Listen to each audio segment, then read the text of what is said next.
molt contents avui de saludar dues persones que han guanyat el nostre premi important d'ODS Igualtat, el Premi Impulsa Talentum per aquesta categoria, perquè han fet coses molt interessants que de seguida ens explicaran. Parlo d'en David Bofill, que direm que és el leadership team de Freaky Fund. Com estàs? Bé. I gràcies per acompanyar-nos.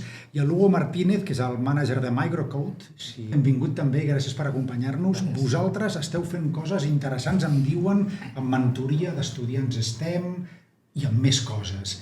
David, què és el que feu i de què estàs més orgullós del que heu fet fins ara?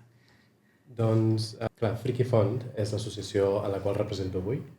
Al final som una associació sense ànim de lucre que vol ajudar persones amb diverses vulnerabilitats a tenir una carrera en el món STEM.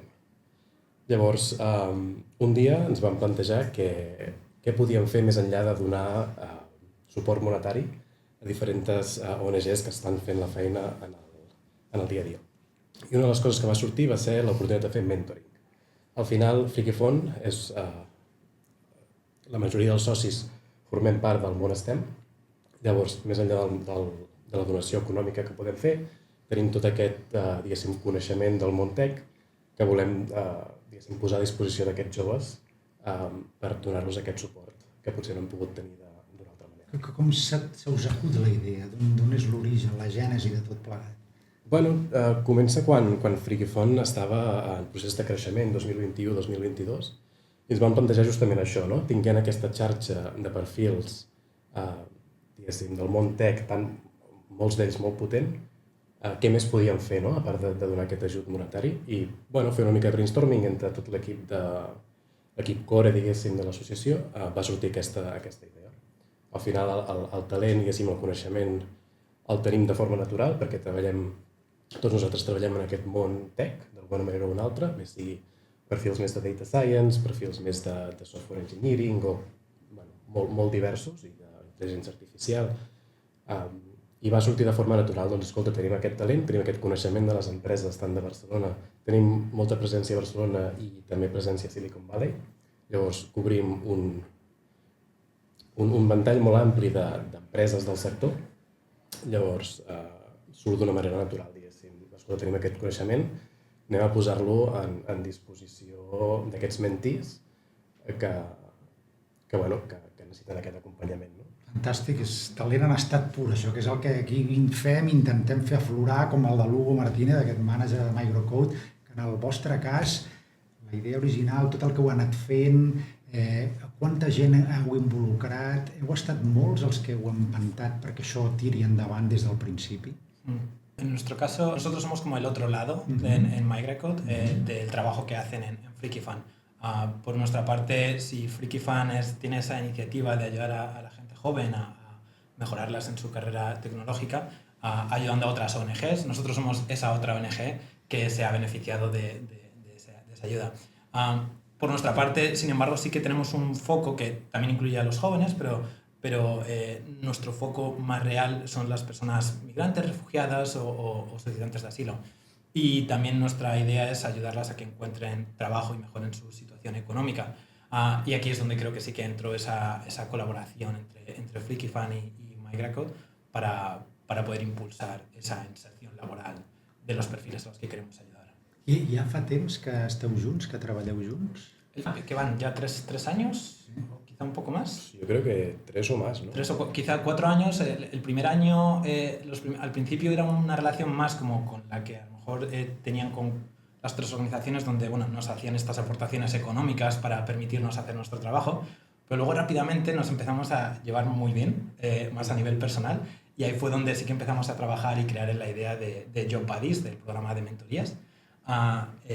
Y entonces ya llevamos quizá esos 3 años trabajando más cercanamente y desarrollando un programa conjunto. Quin és l'impacte que en el cas de Microcode té les regulacions, allò que els governs imposen en termes de gent que arriba aquí? Això us dificulta la feina o no massa?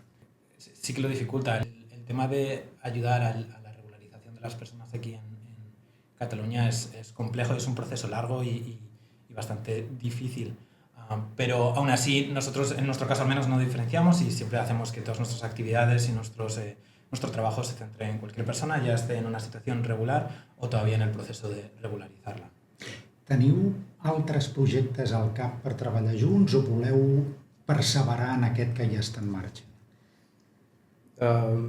Jo crec que JotBuddies encara queda... JotBuddies és el programa de mentoring que hem fet en col·laboració amb Microcode. JotBuddies encara li queda recorregut.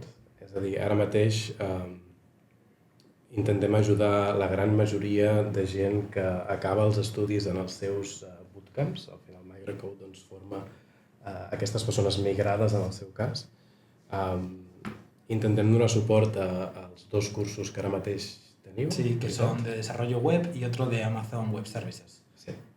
Llavors, tampoc portem tants anys, llavors creiem que encara tenim algunes coses a millorar i estem treballant amb això. El següent pas natural del programa és escalar-ho. És escalar-ho a ONGs o a bootcamps o a mentees més enllà de Microcode. Almenys aquest és l'objectiu, aquest és el següent pas natural per nosaltres des de FreakyFund. Tema financer, com funciona això? Com costa tirar-ho endavant, aixecar diners, que el dia a dia, la logística funcioni? Hay 2 partes, a lo mejor, sí, ¿no? Sí. La part, començo per FreakyFund. La part de FreakyFund és complicada, perquè diguéssim, tenim 2 vies de financiació ara mateix. La majoritària són les quotes que paguen els voluntaris o els socis que formen part de FreakyFund, i això, doncs, en fi, com més socis tenim, més ingressem, però no té gran poder d'escalar això. I llavors tenim donacions que estan començant a fer algunes empreses. Però estem parlant de pressupostos diguéssim, modestos, i més que modestos, donem gairebé el 100% dels diners a les ONGs. Llavors, tota aquesta feina que fem, tots els mentors que al final doncs, donen aquest servei o ajuden aquests mentees, no? Jo mateix, l'Emily, tota la part que al final ajuda a l'organització d'això és temps nostre. És temps nostre i no tenim a dia d'avui aquesta oportunitat de poder finançar això. Llavors, per escalar, necessitem aquest suport extra que a dia d'avui doncs, no volem prioritzar, entén-me, no volem prioritzar perquè els diners van destinats a Microcode, OCC i a les altres ONGs amb les quals treballem. No? Aquest és una mica la dificultat en el nostre cas. I en el vostre? Sí, por el parte de Microcode, Microcode es un programa que forma parte de una organización. Esa organización es Open Cultural Center y nosotros sí que somos un poco más, creo que más grandes que FreakyFund en estos momentos. Llevamos ya un recorrido, vamos a hacer 10 años, va a ser nuestro aniversario el 10º año en el 2026. Y ya tenemos un recorrido, tenemos un departamento de gente de fundraising. Entonces sí que tenemos algo más de apoyo financiero. Sin embargo, FreakyFund ha sido un programa que sí que hemos estado haciendo un poco más como en el lado junto con JotBuddies, ha sido un programa que hemos estado haciendo más en el lado junto con FreakyFund. Y sí que es verdad que en estos últimos años, como hemos estado pilotando el programa, nos hemos dado cuenta que si queremos escalarlo para que llegue a más gente y ayudar también quizá a que FreakyFund lo pueda llevar a otras organizaciones, sí que todavía nos falta dar ese siguiente paso de encontrar financiación que nos lo permita. Pero por ahora, por la parte de Microcode, recibimos algo de apoyo de empresas privadas de aquí de Barcelona y también algunas subvenciones públicas, que es como se financia OCC, Open Cultural Center i Microcode. L'última, m'has parlat de Silicon Valley, hi ha hagut un moment. Aquestes, no li vull dir angúnies, però lluita permanent per la finançament, per assegurar aquest talent vostre que dediqueu gairebé pro bono, perquè m'estàs dient que al final són les vostres hores que poseu allà. Això potser en altres ecosistemes, en llocs com aquell, el funcionament és diferent i posats, si situéssiu la vostra iniciativa meravellosa allà o a altres llocs del món, potser seria més fàcil, no? Potser sí, no ho sé. Sí que és veritat que un dels socis és americà i un dia ho vam estar parlant. I ell ha ajudat altres ONGs a fer fundraising de quantitats importants. I ell ho deia, escolta, hi ha un tema aquí de maneres de fer i de si tu vols, de mindset, no? Al voltant de tot això. I ell deia que als Estats Units les coses es fan diferents, no? I es podrien fer gales, i es podrien fer activitats per fer fundraising, convidar persones. Aquí tampoc et puc dir que ho hàgim explorat dintre de Freaky Fun, llavors no és que em tanqui la porta a fer-ho, però crec que hi ha un tema de mindset i de manera de fer, no? que és molt diferent. Sí.